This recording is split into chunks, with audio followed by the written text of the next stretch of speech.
আপনি যদি আপনার সন্তানের হক আদায় করেন, আল্লাহ সুবহানাহু ওয়া তাআলা আপনাকে সন্তান দিয়ে যে নেয়ামত দিয়েছেন, আপনি যদি সেই নেয়ামতের হক আদায় করেন, তাহলেই কেবলমাত্র সন্তানও পিতামাতার হক আদায় করবে এবং পিতামাতার হকের প্রতি যত্নবান হবে।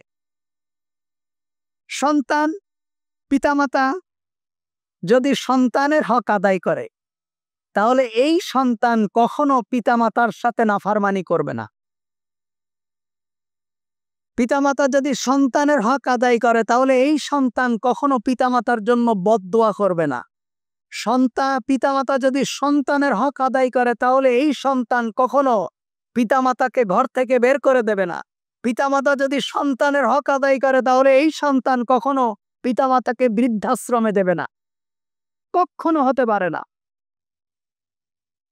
ঠিক একইভাবে স্বামী যদি তার স্ত্রীর হক আদায় করে, স্ত্রী যদি স্বামীর হক আদায় করে, তাহলে এই সংসারের ভিতরে কখনো পরকীয়ার মতো কিংবা জিনা ব্যভিচারের মতো এত বড় অশান্তি কখনো বাসা বাঁধবে না। পরস্পরের হক আদায় না করার কারণে, পরস্পরের হকের প্রতি যত্নবান না হওয়ার কারণে আজকে অধিকাংশ সংসারে ফাটল সৃষ্টি হয়েছে, অশান্তি এবং বিভিন্ন ধরনের বেহায়াপনা, নির্লজ্জতা সংসারের ভিতরে, পরিবারের ভিতরে বাসা বেঁধেছে। মালিক যদি তার কর্মচারীর হক আদায় করে, তাহলে সেই কর্মচারী কখনো মালিকের নাফরমান হতে পারে না এবং মালিক কখনো সেই কর্মচারীর কাছে প্রতারিত হতে পারে না। মালিকও কর্মচারীর হক আদায় করবে, কর্মচারীও মালিকের হক আদায় করবে। এভাবে প্রত্যেকের এক একটা হক আছে, প্রত্যেকের হক প্রত্যেকে আদায় করবে। এটাই হলো ইসলামের শিক্ষা, এটাই হলো শরিয়াতের শিক্ষা। সন্তান যেমন আল্লাহ সুবহানাহু ওয়া তাআলার পক্ষ থেকে নেয়ামত, সন্তান ঠিক তদ্রূপ আল্লাহ তাআলার পক্ষ থেকে ফিতনা। সন্তান যেমন আল্লাহর পক্ষ থেকে নেয়ামত, সন্তান তেমন ফিতনা। সন্তান যেমন দুনিয়ার মান সম্মান এবং কল্যাণের জন্য পিতামাতার উপরে ওঠার শোভন, তদ্রূপ পিতামাতাকে দুনিয়ায় অপমানিত এবং লাঞ্ছিত হতে হয় এই সন্তানের কারণেই। এজন্য আল্লাহ সুবহানাহু ওয়া তাআলা বলেছেন, ইন্নামা আমওয়ালুকুম ওয়া আওলাদুকুম ফিতনা। তোমাদের সন্তান সন্ততি তোমাদের জন্য পরীক্ষার বস্তু। আল্লাহ সুবহানাহু ওয়া তাআলা আমাদের সন্তান দিয়েছেন, এটা আমাদের জন্য পরীক্ষার বস্তু। আল্লাহ তাআলা আমাদের সন্তান দিয়ে তাদের উপর আমাদের কিছু দায়িত্ব দিয়েছেন। আমরা যদি সেই দায়িত্ব যথাযথভাবে পালন না করি, আর তার কারণে যদি আমাদের সন্তানরা নষ্ট হয়ে যায়, দুনিয়ার জীবন আমার যেমন অশান্তি, পরকালীন জীবনে আমাদের জন্য আছে জাহান্নামের মতো বড় আযাব এবং কঠিন শাস্তি। এজন্য সন্তানের হক, এর দিকে আমাদের লক্ষ্য রাখা দরকার। সন্তানের হক আদায় করার ব্যাপারে আমাদেরকে সচেষ্ট হওয়া দরকার। সন্তান যেমন পিতামাতার জান্নাতের কারণ, সন্তান ঠিক তেমন পিতামাতার জন্য জাহান্নামেরও কারণ। সন্তান যেমন পিতামাতার জন্য দুনিয়ায় মান সম্মানের কারণ, সন্তান দুনিয়ায় পিতামাতার জন্য অসম্মানেরও কারণ। দুনিয়ায় সন্তান যেমন পিতামাতার জন্য কল্যাণ বয়ে আনে, দুনিয়া এবং আখিরাতের সন্তান পিতামাতার জন্য অকল্যাণ বয়ে আনে। এজন্য সন্তানদের লালন পালনের ক্ষেত্রে সন্তানদের হক আদায় করা এটা খুবই জরুরি। এবং ইসলামী শরিয়া যেভাবে সন্তানদেরকে লালন পালন করতে বলেছেন, ইসলামী শরিয়া সন্তানদের যার যে হক দিয়েছেন, সেই হক যদি কেউ আদায় না করে, তাহলে দুনিয়া এবং আখিরাত সেই পিতার জন্য, মাতার জন্য জাহান্নামে পরিণত হয়ে যায়। ফুল ছাড়া, ভ্রমর ছাড়া ফুল বাগানের যেমন পূর্ণতা পায় না, প্রজাপতি ছাড়া যেমন ফুল বাগানে কখনো ফল হয় না, ফল থেকে কখনো ফুল হয় না, ফুল থেকে কখনো ফল হয় না, প্রজাপতির মিলন ছাড়া, প্রজাপতির সহযোগিতা ছাড়া তদ্রূপ একজন নারী এবং একজন পুরুষের জীবনের পূর্ণতা পায় না সন্তান ছাড়া।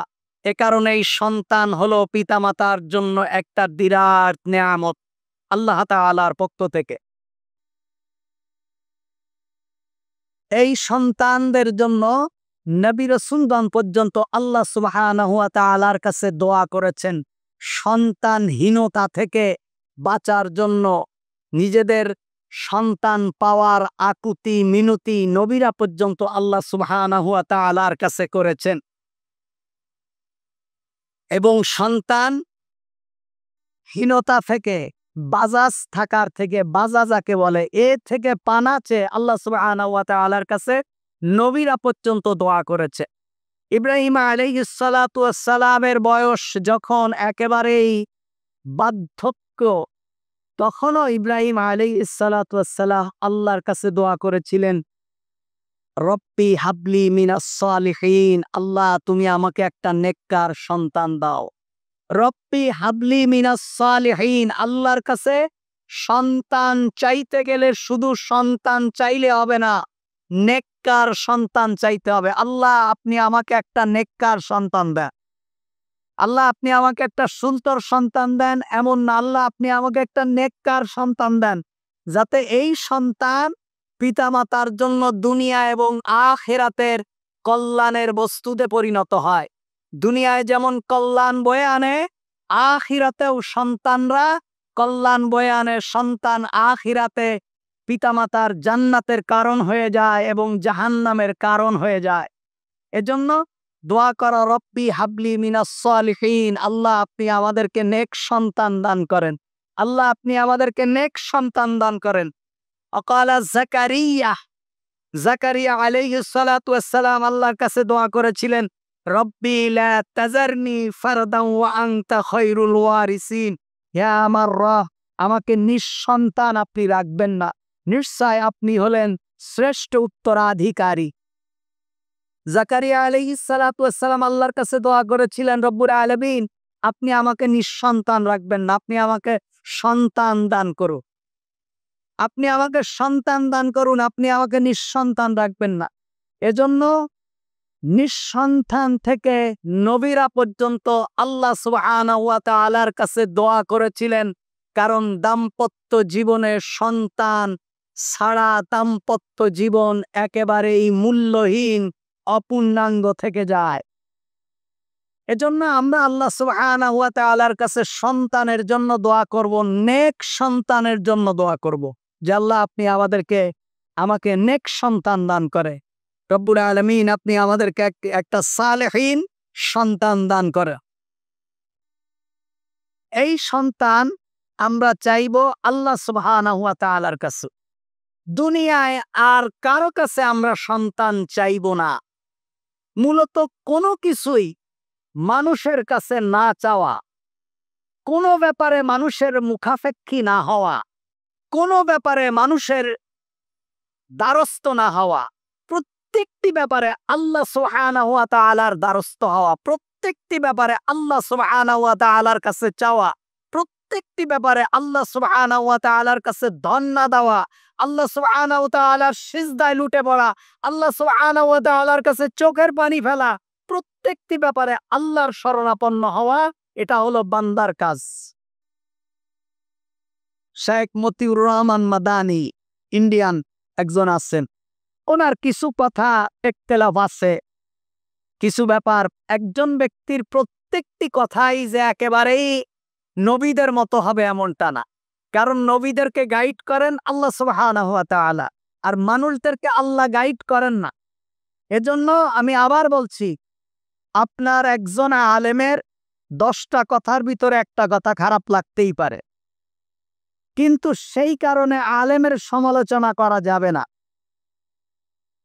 আমাদের সমস্যা হলো, যারা আমরা আহলে হাদিস আছি, আমরা হানাফি আলেমদেরকে ওরা যদি একেবারে এই চতুর্থ আসমানের কথাও বলে, শোনা যাবে না। আবার যারা হানাফি আছি, আহলে হাদিসদের কথা মোটেই শোনা যাবে না। না, এটা না। মানুষের ইজতিহাদের মধ্যে ভুল থাকবে, মানুষের কথাবার্তার ভিতরে স্লিপ অফ টাং হয়ে যাবে। এজন্য এককভাবে কোনো আলেমের বক্তব্য পরিহার করা তার কাছ থেকে এলেম না নেওয়া কিংবা তাকে কটূক্তি করা, তাকে গালিগালাজ করা, এটা কোনো মুমিনের কাজ হতে পারে না। মতিউর রহমান মাদানির একটা বক্তব্য শুনছিলাম আমি। উনি বলছিলেন যে একজন মানুষের কাছে টাকা ধার চাওয়া কিংবা নিজের অভাব অনটনের কথা বলা এটাও জায়েজ নেই, এটাও ঠিক না। কেন? বলছে একজন ব্যক্তি তার অভাবের কথা একমাত্র তার আল্লাহর কাছে বলবে। আমার কথাটা খুব ভালো লেগেছে এবং আমার কাছে খুবই ভালো লেগেছে। আমি চিন্তা করলাম আমিও তো অনেক সময় মানুষকে বলি, বলা যাবে না। আমি আমার প্রত্যেকটি সমস্যার কথা আমি আমার আল্লাহকে বলবো, আমি আমার রবকে বলবো। রব্বুল আলামিন আমার এই সমস্যা, আল্লাহ তো বলেই দিয়েছেন, ইয়া আইয়ুহাল্লাযীনা আমানুস্তাঈনু বিস-সাবরি ওয়াস-সালাত। তোমরা আমার কাছে চাও নামাজ এবং ধৈর্যের মাধ্যমে। তার মানে বান্দা কোন সমস্যার সম্মুখীন হলে তার রবের দ্বারস্থ হবে, সালাত আদায় করবে, হাত আসমানের দিকে উঠায় দেবে, তার মনের আকুতি মিনতি গুলো সে তার রবের কাছে বলবে। সুবহানাল্লাহ। এর জন্য কোনো ব্যাপারে মানুষের দ্বারস্থ না হওয়া। আজকে আমাদের অনেকের সন্তান হয় না, আমরা কত ধরনের শিরিক এবং কত ধরনের কুফরি যে আমরা করে ফেলি।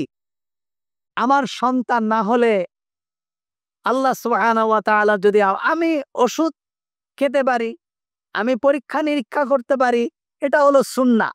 কিন্তু আমার সন্তান হয় না, এ কারণে এক জায়গায় 200 বছরের একটা পুরাতন গাছ আছে কি 100 বছরের একটা পুরাতন গাছ আছে, সেই গাছের ডাইলে যেয়ে আমি একটা পাথর লটকায় আসব, সেই গাছের গোড়ায় 1 লোটা পানি রেখে আসব, এইবার সেই পানি আমার স্ত্রী খাবে, খাইলে আমার স্ত্রী গর্ভবতী হবে। এই ধরনের কুসংস্কার কিংবা কোনো পীরের কাছে যাব, তার মাজারে গিয়ে সন্তান চাইব, এগুলো সব শিরক এবং কুফরি। কোনোভাবেই কোনো ইমানদার, কোনো মুসলমান, কোনো পাথর, কোনো গাছ, কোনো মাজার, কোনো মানুষ, কোনো কারো কাছে তার সন্তান, তার রোগ মুক্তি, তার সুস্থতা, তার অসুস্থতা, তার চাকরি, তার জীবনের কোনো প্রয়োজন, পরীক্ষা, কোনো কিছুর জন্য রব ছাড়া কোনো মানুষের, কোনো পাথরের, কোনো গাছের, কোনো মাছের, কোনো পুকুরের, কোনো আগুনের, কোনো পাথরের দ্বারস্থ হতে পারে না। এটা সম্পূর্ণ কুফরি, এটা সম্পূর্ণ হারাম। এটা মাথায় রাখতে হবে। কারণ নবীরাও তার রবের কাছে চেয়েছেন, রব্বি হাবলি মিনাস সালিহিন, আল্লাহ আপনি আমাকে একটা নেক সন্তান দান করেন, আল্লাহ আপনি আমাকে একটা নেক সন্তান দান করেন। আল্লাহ সুবহানাহু ওয়া তাআলা ইব্রাহিম আলাইহিস সালাতু ওয়াস সালামের বয়স যখন প্রায় 70 কোটায়, তখন আল্লাহ তাআলা ফাবাশশারনাহু বিগুলামিন হালিম, আল্লাহ বলেন আমি আপনাকে একটা অনুগত বান্দার সুসংবাদ দিলাম। সুবহানাল্লাহ। আমি আপনার অনুগত, ওই যে চেয়েছে রব্বি হাবলি মিনাস সালিহিন, আমাকে নেক সন্তান দেন, আল্লাহ বলছেন আমি আপনাকে অনুগত সন্তান দিলাম, যে সন্তান আপনার কথাই শুনবে, আপনার কখনো নাফরমান হবে না, আপনার কথার বাইরে যাবে না, আপনি যা বলবেন আপনার সন্তান তাই শুনবে। তারপরে ফালাম্মা বালাগা মা'হুস সা'য়া ক্বালা ইয়া বুনাইয়া ইন্নী আরা ফিল মানাম আন্নী আযবাহুকা ফানজুর মাযা তারা। ওই যে আল্লাহ বললেন আমি আপনাকে অনুগত বান্দার সুসংবাদ দিয়েছি। এই অনুগত বান্দা যখন ছোট হাটে কেবলে বাপের সাথে দৌড়াদৌড়ি করে, তখনই আল্লাহ তাআলা স্বপ্ন দেখালেন, তাহলে আপনি আপনার সন্তানকে কোরবানি করেন। সন্তান যে অনুগত, সন্তানের কাছে যখন বলল যে আমি তো এইটাই স্বপ্ন দেখেছি, সন্তান বলল আপনি যা দেখেছেন তাই করেন, আমাকে আপনি ধৈর্যশীলদের মধ্যে পাবেন। সুবহানাল্লাহ। কারণ ওই রব্বি হাবলি মিনাস সালিহিন, আল্লাহ নেক সন্তান দেন, আল্লাহ সুসংবাদ দিয়েছেন, রব ফাবাশশারনাহু বিগুলামিন হালিম, আমি আপনাকে অনুগত সন্তান দিলাম, আপনি যা বলবেন তাই।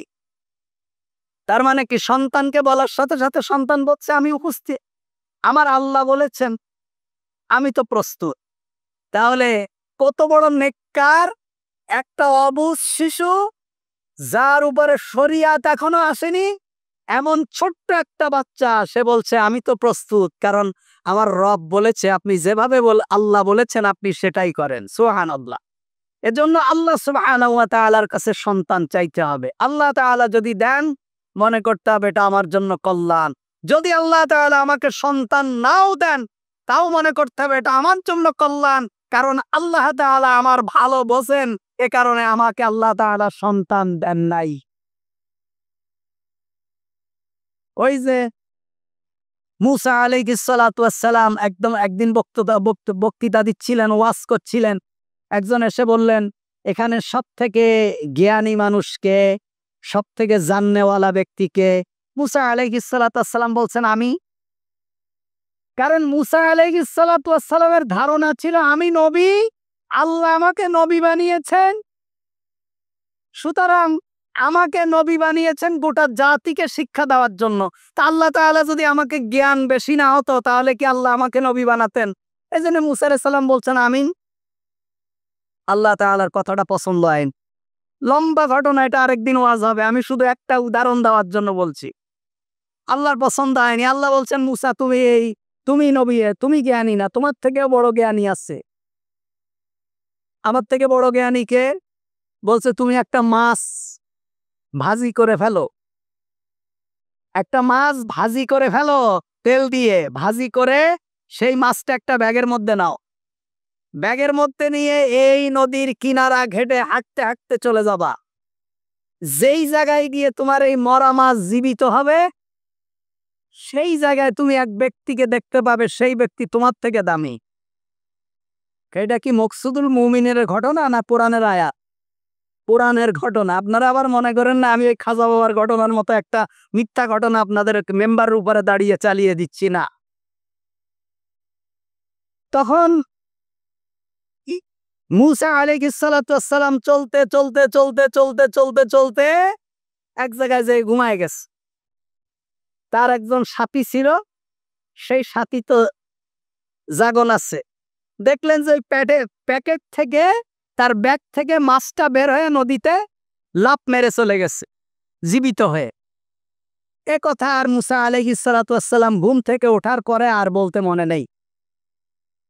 মুসা আলাইহিস সালাম ঘুম থেকে উঠে আবার চলতে শুরু করলেন। বেশ কিছু দূর যাওয়ার পরে ওনাদের ক্ষুধা লেগেছে। বলছে তাহলে এখন তো খাওয়ার দরকার, খাওয়ার তো কিছু নেই, মাছ বের করো, মাছ খাই। তা বলছে মাছ তো নেই, মাছ তো অমুক জায়গায় যেখানে আমরা রেস্টে ছিলাম ওই জায়গায় প্যাকেট থেকে বের হয়ে জ্যান্ত হয়ে নদীতে পড়ে গেছে। নবী বলতেছেন ওই জায়গায় তো আমার সেই লোক আছে যে আমার থেকে বেশি জ্ঞানী। সুবহানাল্লাহ বলবেন না? আবার ফিরে আসছে। ফিরে আসার পরে ওই জায়গায় দেখে এক ব্যক্তি বসে আছে। মুসা আলাইহিস সালাম সালাম দিলেন, আসসালামু আলাইকুম ওয়া রাহমাতুল্লাহ। তখন খিজির আলাইহিস সালাতু ওয়াস সালাম জবাব দিলেন, এখানে আবার কে? এই জনমানবহীন এলাকায় আমাকে সালাম দেয় কে? তখন বললেন, আমি আল্লাহর নবী মুসা। কেন আসছেন? আল্লাহ বলেছেন আপনি আমার থেকে বেশি জ্ঞানী, আপনার কাছ থেকে জ্ঞান আরোহণ করার জন্য আমি এসেছি। তো বললো ঠিক আছে, তাহলে আমার সাথে চলেন। দুইজন মিলে আর সাথী একজন ইউশা ইবনে নুন, এই তিনজন মিলে চলতে শুরু করলেন। নদীর কিনারায় যখন গেলেন, এক মাঝি নতুন একটা নৌকা নিয়ে ওনাদেরকে রিসিভ করলেন, ওনাদেরকে নদী পার করে দেবে। নদীর মাঝখানে যাওয়ার পর ইউশা ইবনে নুন তার হাতে যে লাঠি ছিল লোহার, সেটা দিয়ে কুড়াল দিয়ে নৌকাটারে ভেঙে ফেললেন। মুসা আলাইহিস সালাতু ওয়াস সালাম বললেন, এইটা আপনি কি করলেন? দেখতে এই বেচারা আমাদেরকে ফ্রি নদী পার করায় দিচ্ছে, আমাদেরকে এত যত্ন সহকারে নৌকায় উঠছে, আপনি নৌকাটা ভেঙে ফেললেন। খিজির আলাইহিস সালাতু ওয়াস সালাম বলছেন, আমি বলছি না যে আমার সাথে চলতে গেলে কোনো প্রশ্ন করা যাবে না, শুধু দেখতে হবে, কোনো প্রশ্ন করা যাবে না। মুসা আলাইহিস সালাম বলছে, তার ঠিক আছে ঠিক আছে, আমি আর কোনো প্রশ্ন করব না। আবার কিছু দূর গেলেন, যে নৌকা থেকে নামলেন, নেমে এক জনপদ দিয়ে হেঁটে যাচ্ছেন। যাওয়ার সময় দেখেন ওই এলাকায় কয়েকজন ছেলে রাস্তার পাশে দাঁড়িয়ে খেলাধুলা করছে। ইউশা ইবনে নুন একটা বাচ্চাকে ডাকলেন, ডেকে এক চড় মারলেন, সাথে সাথে বাচ্চাটা মারা গেছে। মুসা আলাইহিস সালাতু ওয়াস সালাম বলল, এটা আপনি কি করলেন? একটা বাচ্চা খেলাধুলা করে, সে তো আমাদের কিছু বলেও নি, আমাদের শত্রুও না, কিচ্ছু না, আপনি তারে মারলেন কেন? খিজির আলাইহিস সালাতু ওয়াস সালাম বলছে, আমি বলছি না যে আমার সাথে চলতে গেলে কোনো কথা বলা যাবে না, কোনো প্রশ্ন করা যাবে না? তখন বললেন ঠিক আছে, আমি আর কোনো প্রশ্ন করব না, চলেন। আবার চলতে শুরু করলেন। চলতে চলতে এক জনপদে গিয়ে বললেন, দেখেন আমাদের একটু ক্ষুধা লেগেছে, আমাদেরকে একটু খেতে দেওয়া যায়? তো এই জনপদের লোকজন বলল, না আমাদের কাছে কোনো খাবার টাবার নেই, আমরা খেতে দিতে পারবো না। তো ওই জায়গায় একটা পাঁচিল ছিল, প্রাচীর, ভাঙা প্রাচীর ছিল, পড়েছিল মাটিতে। খিজির আলাইহিস সালাতু ওয়াস সালাম সেই প্রাচীরটা ধরে সোজা করে দিলেন। মুসা আলাইহিস সালাতু ওয়াস সালাম বলল, এটা আপনি কি করলেন? এই জনপদে আসলাম, একটু খাবার চাইলাম, এরা খাবার দিল না, আর এই বিরাট একটা প্রাচীর, ভাঙা প্রাচীরকে আপনি ঠিক করে দিলে? কি জন্য আমরা ঠিক করব? ওরা তো আমাদের প্রতি দয়া করেনি। খিজির আলাইহিস সালাতু ওয়াস সালাম বললেন যে, আমি বলছি না যে কোনো কথা বলা যাবে না, আপনি এত কথা বলেন কেন? কাকে বলছে? নবীকে। তা বলছে না আমি আর কথা বলবো না। বলছে না, আপনি ৩ বার ওয়াদা ভঙ্গ করেছেন, আপনি কথা বলেছেন, আমি আর কথা বলবো না। তবে এবার শোনেন, আমি নৌকাটা কেন ভেঙেছি? নৌকাটা ভাঙার কারণ হলো, ওই জনপদে একজন রাজা আছে, স্বৈরাচার। সে যদি কোনো নতুন নৌকা দেখে, সে সেটাকে নিয়ে যায়। এই জন্য আমি ওটাকে ভেঙে দিয়েছি, যাতে ওই নৌকাটা আর না নেয়। কারণ ওই নৌকাটা যদি নিয়ে নেয়, তাহলে এদের রিজিকেরা রিজিক কামাই করবে কিভাবে? এজন্য আমি নৌকাটা ভেঙে দিয়েছি, যাতে ওই বাদশাহ যাতে নতুন নৌকা দেখে যাতে না নেয়। আচ্ছা, বুঝলাম। তাহলে ওই ছেলেটারে আপনি মেরে ফেললেন কেন? ওই ছেলেটা তো কোনো দোষ করেনি। বলছে, ছেলেটারে মেরে ফেলেছি এই কারণে, ওই ছেলেটা ওর বাপ মার জাহান্নামে যাওয়ার কারণ। ওই ছেলেটা যদি বড় হয়, তাহলে ওই ছেলেটা বড় হয়ে এমন কিছু কাজ করবে, যেই কাজগুলোর কারণে দুনিয়ার মানুষও অশান্তিতে থাকবে, পরকালীন জীবনে ওর বাপ মা জাহান্নামে যাবে। এই জন্য ওরে ছোটবেলায় একেবারে মেরে সাইজ করে দিচ্ছি, যাতে ও আর বড় হতে না পারে। তাহলে ওই প্রাচীরটা আপনি উঠাই দিলেন কেন? বলছে, ওই প্রাচীরটা উঠায় দেওয়ার কারণ হলো, ওই প্রাচীরের নিচে এতিম শিশু বাচ্চাদের কিছু ধনভাণ্ডার আছে। ওই প্রাচীর যদি পড়ে থাকে, তাহলে এতিম বাচ্চারা মাহরুম যাবে। এজন্য তাদের উপকারার্থে আমি এই প্রাচীরটা সোজা করে দিছি। আমি যে কথা বলার জন্য এই ঘটনাটা বললাম সংক্ষেপে, লম্বা ঘটনা, সেই কথা বলার কারণ হলো যে, আল্লাহ যদি চান যে আপনাকে সন্তান না দিয়ে আপনাকে কল্যাণ দেবে, আপনার কল্যাণ হোক, তাহলে আল্লাহ আপনাকে সন্তান দেবে না। আপনার সন্তান হওয়ার পরে মরে গেছে, আল্লাহ তাআলা আপনার কল্যাণ চেয়েছে, এ কারণে আপনার সন্তান আপনার কাছ থেকে নিয়ে গিয়েছে। আপনাকে যদি আল্লাহ তাআলা আযাব দিতে চান, তাহলে আপনাকে সন্তান দিয়ে, সন্তান বড় করেও আল্লাহ তাআলা আপনাকে আযাব দিতে পারে। এজন্য প্রত্যেকটা ব্যাপারে আল্লাহ সুবহানাহু ওয়া তাআলার মুখাপেক্ষী হওয়া এবং আল্লাহ তাআলার শুকর আদায় করা এবং আল্লাহ তাআলার কাছে দোয়া করা, রব্বুল আলামিন দুনিয়াবী সকল ফিতনা ফাসাদ থেকে আমাদেরকে রক্ষা করুন। নবী করিম সাল্লাল্লাহু আলাইহি ওয়াসাল্লাম বলেছেন, মা মিন মাউলুদিন ইউলাদু আলাল ফিতরাহ ফাআবাওয়াহু ইউহাউওয়িদানে আও ইউনাসসিরানে আও ইউমাজ্জিসানে। আল্লাহ রাসূল বলছেন, প্রত্যেকটা সন্তান পৃথিবীতে আসার সময় ফিতরার উপরে জন্মগ্রহণ করে, ফিতরাতের উপরে। ফিতরাত কি? ফিতরাত মানে নিজস্ব স্বভাব, কালিমার উপরে, মুসলমানের উপরে, ঈমানের উপরে প্রত্যেকটা শিশু পৃথিবীতে আসে। কারণ আল্লাহ তাআলা যখন এই গোটা মানব গোষ্ঠীর রুহকে যখন তৈরি করেছিলেন, তখন রুহু জগতে আল্লাহ তাআলা বলেছিলেন, আলাস্তু বিরব্বিকুম, আমি কি তোমাদের প্রভু নয়? রুহু জগতে আল্লাহ জিজ্ঞেস করেছিলেন, আলাস্তু বিরব্বিকুম, আমি কি তোমাদের রব নয়? তখন সকল রুহুগুলো যারা দুনিয়ায় এসেছে, কিয়ামত পর্যন্ত যারা আসবে, সবাই এক বাক্যে স্বীকৃতি দিয়েছিলেন, ক্বালু বালা, কেন নয়, অবশ্যই আপনি আমাদের রব। সুবহানাল্লাহ।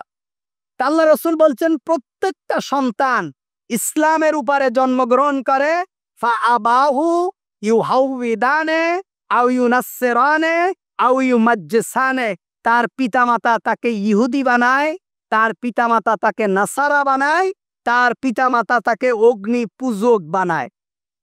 তাহলে সন্তানরা পৃথিবীতে আসে মুসলমান হয়ে কালিমার উপরে, ইমানের উপরে।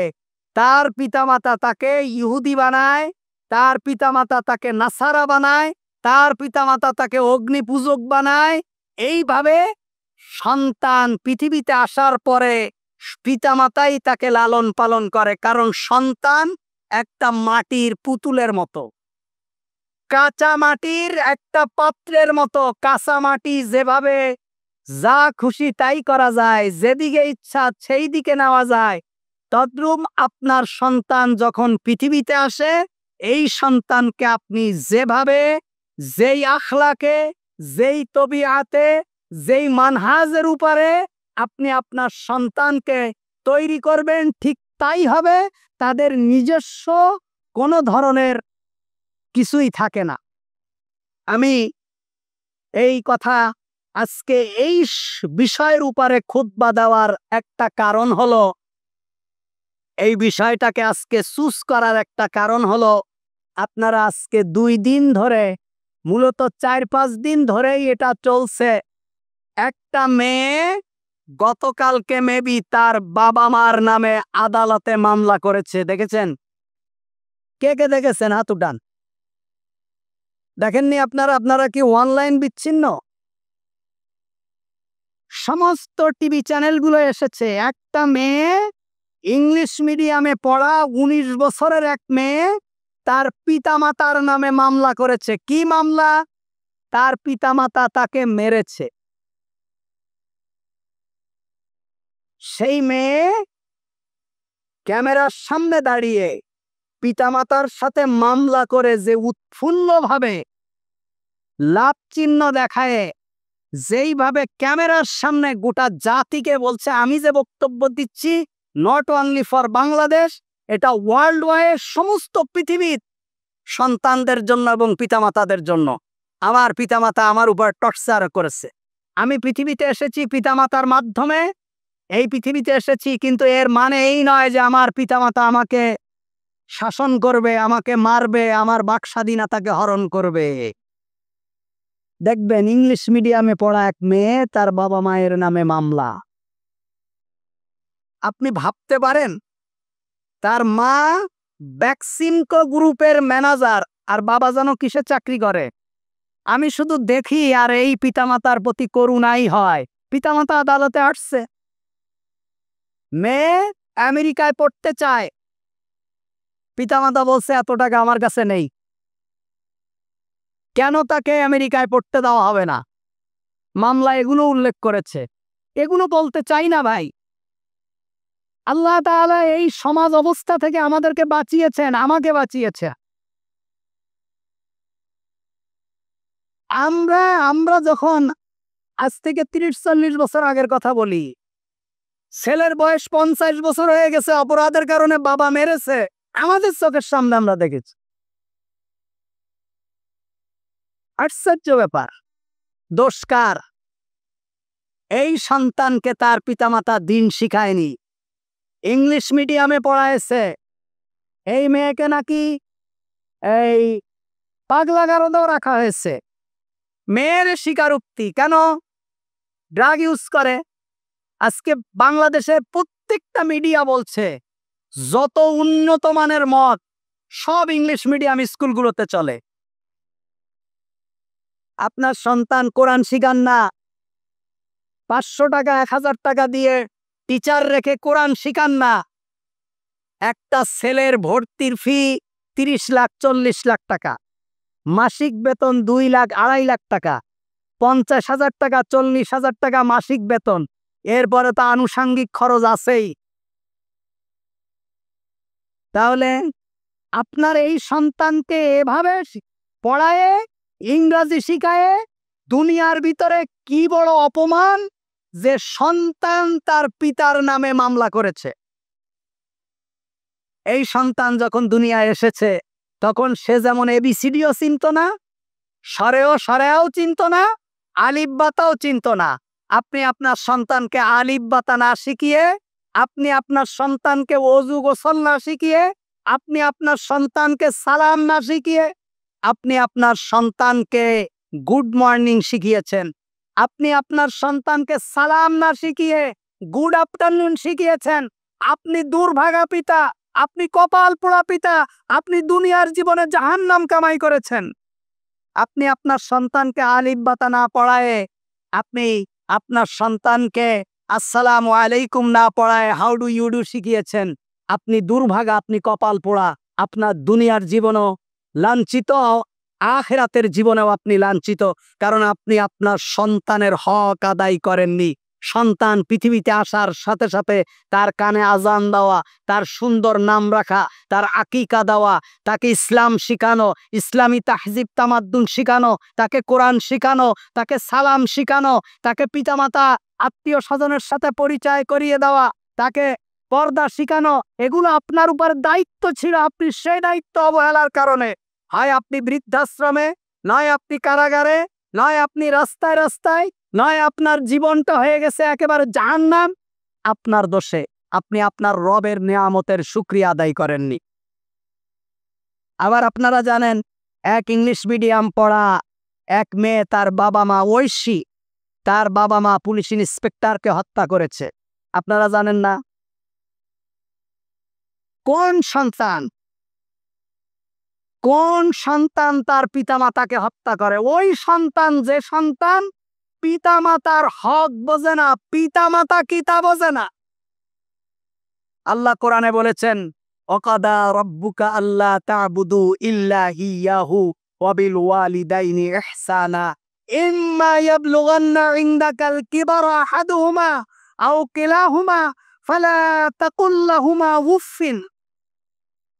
আল্লাহ বলছেন আমার ইবাদত, এরপরে হলো পিতামাতার ইহসান। আমার ইবাদতের পরেই তোমার পিতামাতার স্থান। কারণ কি? এই পিতামাতা তোমাকে তোমার রবের সাথে পরিচয় করিয়ে দিয়েছে। সুবহানাল্লাহ। আমার ইবাদতের পরে তোমার পিতামাতার স্থান। কারণ কি? তোমার পিতামাতা তোমাকে তোমার রবের সাথে পরিচয় করিয়ে দিয়েছে। তোমার পিতামাতা তোমাকে জান্নাত জাহান্নামের ভয় দেখিয়েছে। তোমার পিতামাতা তোমাকে সুন্দর ইসলাম শিখিয়েছে। তোমার পিতামাতা তোমাকে কালিমা শিখিয়েছে। তোমার পিতামাতা তোমাকে মুসলমান বানিয়েছে। তোমার পিতামাতা তোমাকে ইসলাম শিখিয়েছে, শরিয়াত শিখিয়েছে। সুতরাং আমার গোলামি করতে আমার পরে তোমার পিতামাতাই শিখিয়েছে, কারণে আমার পরে তোমার পিতামাতার স্থান। আল্লাহ বলছেন, যখন দুইজনের কোনো একজন অথবা উভয়জন যখন বার্ধক্যে পরিণত হবে, ফালা তাকুল্লাহুমা উফিন, খবরদার উফ শব্দ ব্যবহার করো না। আল্লাহ উফ বলেছে, খবরদার উফ এই শব্দটাও যেন তোমার পিতামাতার সাথে ব্যবহার করো না। উফ পাচ্ছি না, তোমাদের যন্ত্রণায় ভুগছি না, খবরদার এই শব্দটাও যেন তোমাদের মুখ থেকে বের নাই, কারণ আমার পরে তোমার পিতামাতার স্থান। সুবহানাল্লাহ। এটা কে শিখিয়েছে? এই ইসলাম শিখিয়েছে। আপনার সন্তানকে ইসলাম না শিখালে আপনার পরিণতি এমনই হবে। ডক্টর সাদমান, একটা ছেলে, চিটাগাং বাড়ি, এই একমাত্র বাংলাদেশি যে বাংলাদেশের পাসপোর্ট নিয়ে ইসরায়েলে প্রবেশ করেছে এবং ইহুদি হয়েছে। কারণ বাংলাদেশের পাসপোর্টে লেখা আছে, গোটা পৃথিবী তুমি যেতে পারবে এই পাসপোর্ট দিয়ে, শুধুমাত্র নট অ্যাকসেপ্ট ইসরায়েল, ইসরায়েল ব্যতীত সব জায়গায় যেতে পারবে। যদিও বিগত সরকারের আমলে এই শব্দটা উঠায় দেওয়া হয়েছিল, কিন্তু এখন আবার সংযোজন করা হয়েছে যে কি, তুমি পৃথিবীর সব দেশে যেতে পারবে এই পাসপোর্ট নিয়ে, শুধু ইসরায়েল প্রবেশ করতে পারবে না, কারণ ইসরায়েলকে বাংলাদেশ স্বীকৃতি দেয় না, ইহুদি রাষ্ট্র। এই ডক্টর সাদমান চট্টগ্রামের ছেলে, তার দাদা তাকে ইহুদি প্রীতি শিখিয়েছে, ইহুদিদের প্রতি ভালোবাসা তার দাদা তাকে শিখিয়েছে। তার দাদা তাকে একটা বই দিয়েছে। সেই ছেলে ইংলিশ মিডিয়ামে পড়াশুনো করে ইংল্যান্ডের লন্ডনের কুইন মেরি বিশ্ববিদ্যালয়ে পড়াশোনা করা অবস্থায় ইহুদিদের ছাত্র সংগঠন জুইস, এই ছাত্র সংগঠনে সে যোগ দেয়। যোগদান করার পরে সে ইহুদি ধর্ম গ্রহণ করে এবং সে বাংলাদেশি একমাত্র মুসলমান পূর্বের যে ব্যক্তি ইহুদি ধর্ম গ্রহণ করে এখন ইসরায়েলে আছে। তাহলে এবার আপনি বোঝেন, যেই সন্তানকে তার পিতা তার দাদা ইহুদিদের প্রীতি শিখিয়েছেন, যাদের উপরে আল্লাহ লানত করেছেন, নবী বলেছেন যাদের কোনো বাসস্থান থাকবে না, যারা দুনিয়ায় উদ্বাস্তের মতো ঘুরে ঘুরে বেড়াবে, তাই হচ্ছে যাদের প্রতি আল্লাহ লানত করেছেন, এই মুসলমান ইহুদি হয়েছে। কি শিখিয়েছেন আপনার সন্তানকে? আপনার সন্তানকে দিন শিখাননি। আজকে যেই সন্তানগুলো বখাটে, এই সমাজের ভিতরে যেই সন্তানগুলো নেশাগ্রস্ত, যেই সন্তানগুলো নিষিদ্ধ মাদকের ব্যবসা করে, একেবারে 99% বাচ্চারা হলো ওয়েস্টার্ন কালচারে বড় হয়েছে, ইংলিশ মিডিয়ামে পড়েছে, এই সমস্ত খারাপ পরিবেশে বড় হয়েছে। পিতা যায় ক্লাবে, মা যায় আরেক জায়গায়, যাদের পারিবারিক কোনো বন্ধন নেই, পরিবারে যাদের ইসলাম নেই। খবরদার, খবরদার, আগামী দিন যদি আমরা এই পৃথিবীকে যদি শান্তিময় রাখতে চাই, অবশ্যই ইসলাম গবেষণা করতে হবে এবং ইসলাম আমাদেরকে শিখতে হবে।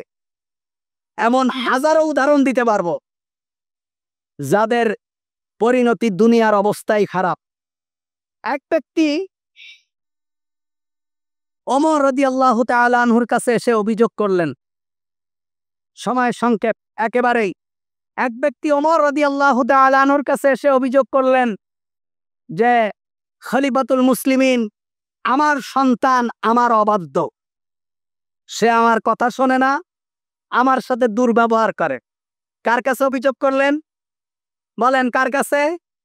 খলিফাতুল মুসলিমিন ওমর রাদিয়াল্লাহু তাআলা আনহুর কাছে এসে অভিযোগ করছে, আমিরুল মুমিনিন, আমার সন্তান আমার অবাধ্য, আমার কথা শোনে না, আমার সাথে দুর্ব্যবহার করে, আমার সাথে খারাপ আচরণ করে, আমি এখন কি করব?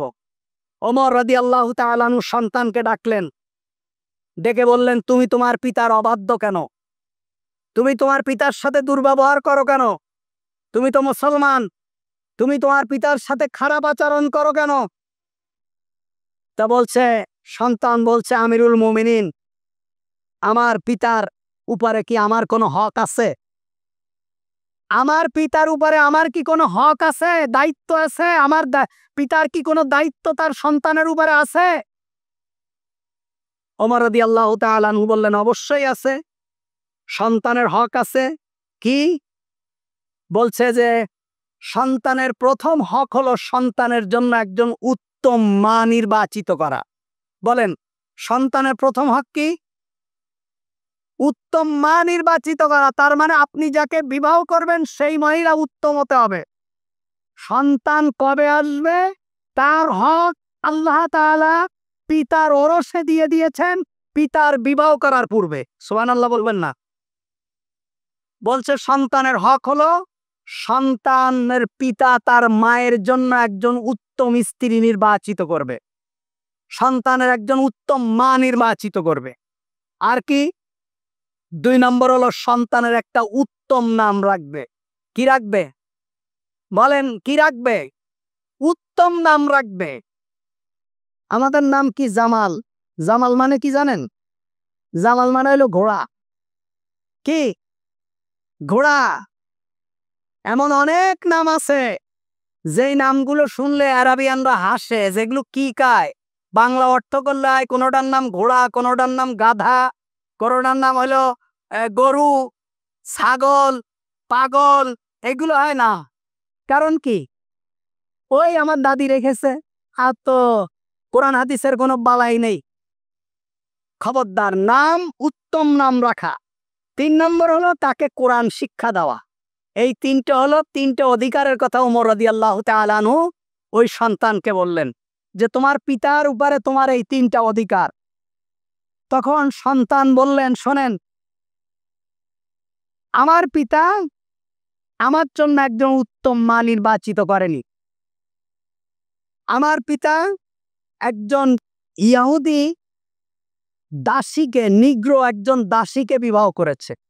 অর্থাৎ আমার মা আজাদ নয়, আমার মা হলো একজন দাসী। আমি একজন দাসীর সন্তান।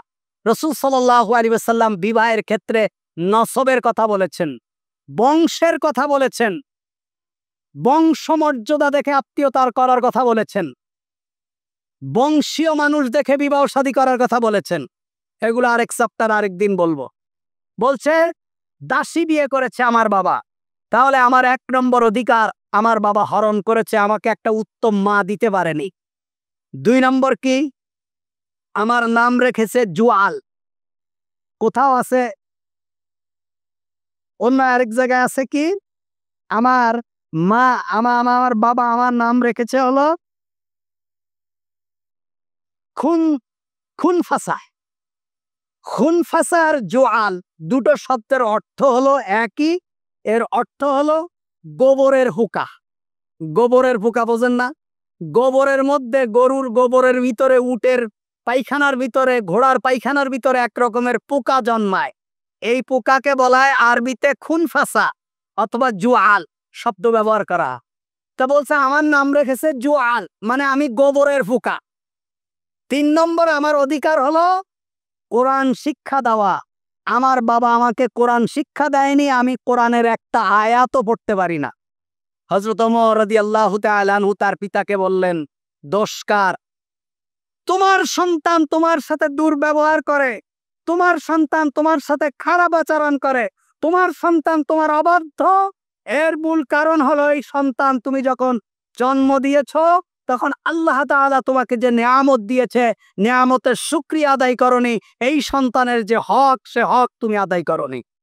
সুতরাং ভাইরা আমার, আমরা যদি আগামী দিন চাই যে আমাদের সন্তান আমাদের দুনিয়ার জন্য কল্যাণ হোক, আমাদের সন্তান আমাদের আখিরাতের জন্য কল্যাণ হোক, আমাদের সন্তান দুনিয়ার জন্য আমাদের সম্পদ হোক, আমাদের সন্তান আখিরাতের জন্য আমাদের সম্পদ হোক, আমার সন্তান কি পড়লো, কোথায় পড়লো, কি হলো, এটা দেখার আগে আমরা দেখব আমাদের সন্তান দিন শিখেছে কিনা, আমার সন্তান আল্লাহ সুবহানাহু ওয়া তাআলাকে রব হিসাবে মানে কিনা, প্রত্যেকটি ব্যাপারে আমার সন্তান আল্লাহর শরণাপন্ন হয় কিনা, এটাই আমাদের দেখার বিষয়।